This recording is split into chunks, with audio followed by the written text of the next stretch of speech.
Hello student, today we will study question answer of chapter Silk Road. Understanding the text. Give reason for the following statement. Number 1. The article has been titled Silk Road. Answer. The article has been titled Silk Road. The narrator was on his way to Mount Kailash to complete the Kora. Hor, a small town, was situated on the famous Silk Road. It was on the main east-west highway that followed the old trade route from Lhasa to Kashmir. The Silk Road was the main trade road. It was used by the caravan to shift commodities from Kashmir to Tibet and China. Perhaps it was named Silk Road. Silk was one of the main commodities that was traded in those area. That's why the title is given by the author, Silk Road. Tibetan Mastiff were popular in China's imperial court. The narrator saw huge black dogs guarding the tents of the nomads. They were Tibetan Mastiff. They would explode into action, speeding directly towards their target. They barked furiously with massive jaws. They were completely fearless. These furious Tibetan Mastiffs became popular in China's imperial courts as hunting dogs. They were brought along the Silk Road in ancient time from Tibet to China. Question 3. The author's experience at Hor was in stark contrast to earlier account of the place. All previous travelers to Hor praised the beauty of this small town situated on the bank of Mansarovar, but the narrator found it a dull and miserable town. It had no vegetation, just dust, rocks, and heaps of refuse could be seen all around. The narrator's experience came as a stark contrast to the description given by the earlier travelers. Akai Ewaguchi, a Japanese monk, was so moved by the sensitivity of the lake that he burst into tears. Similarly, Sven Hedin, a Swede, spoke so highly in this place. Question 4. The author was disappointed with Darchan. The narrator had come to Darchan while on his way towards Mount Kailash. He had come rather early. It was not the tourist season, hence the small town looked deserted.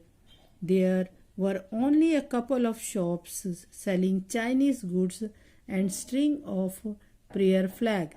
At the height of the pilgrim season, the town was always bustling with visitors, so the narrator seemed to be disappointed with Darchan. Question 5. The author thought that his positive thinking strategy worked well after all. Darchan disappointed the narrator, but his meeting with Norbu brought the much needed relief. Now he thought that his positive strategy worked after all. Tesson had left. He had no one with enough knowledge of English to answer even the most basic question. Norbu worked in Beijing at the Chinese Academy of Social Sciences. Perhaps he was on some sort of field work. He had been writing about academic papers about the Kailash Kora. The narrator realized that they could work as a team. Perhaps Norbu could turn out to be an ideal companion for him. Briefly comment on the purpose of the author's journey to Mount Kailash. Answer. The author was going to Mount Kailash to complete the Kora. According to Hindu and Buddhist tradition, the Kora around Mount Kailash was one of the most sacred religious ritual. The narrator, an Englishman, went there to have a first-hand experience of this great religious practice himself. 2. The author's physical condition in Darchan. The author suffered from the bad effect of altitude while he was in Darchan. He suffered from bad cold. One of his nostrils was blocked. He gasped for oxygen. He felt uneasy while lying down, but sitting up gave him a little comfort. He was examined by a Tibetan doctor. The medicines he gave proved very effective, and the narrator had a sound sleep that night. Number 3. The author's meeting with Norbu. After Tesson had left, the narrator had no companion who could answer even his basic question in English. He met Norbu in a cafe in Darchan. They entered in a conversation and became friends. The narrator thought that Norbu could turn out to be an ideal companion for him. After all, he knew English and was an academician on a field work there. He was a Buddhist who was there to do the Kora. The company of Norbu was a much needed help and relief for the narrator. Tesson's support to the author during the journey. Tesson was a major support to the narrator during the difficult journey to Darchan. When they left Ravu for Mount Kailash, it was Tesson's complete knowledge of the place and people that gave a lot of help to the narrator. Tesson was a very competent driver. He could drive over the snow and negotiate even the sharpest turns. He could talk in English. When he left the narrator at Darchan, he felt quite helpless and lonely. He had no one who could answer even his basic questions in English.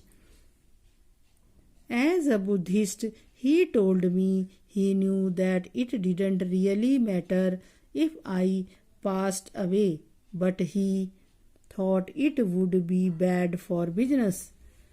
What does it mean? These uncharitable remarks of Tesson should be understood from a viewpoint of a Buddhist. Being a devout Buddhist, Tesson considered that life is full of sorrows. Death only brings emancipation. Man gets liberated from the sorrow of the world. However, the saint was also a taxi driver. The death of a tourist on the way could be bad for his business. It could affect his business adversely. I hope these question answer will help you in understanding the chapter also. Thank you.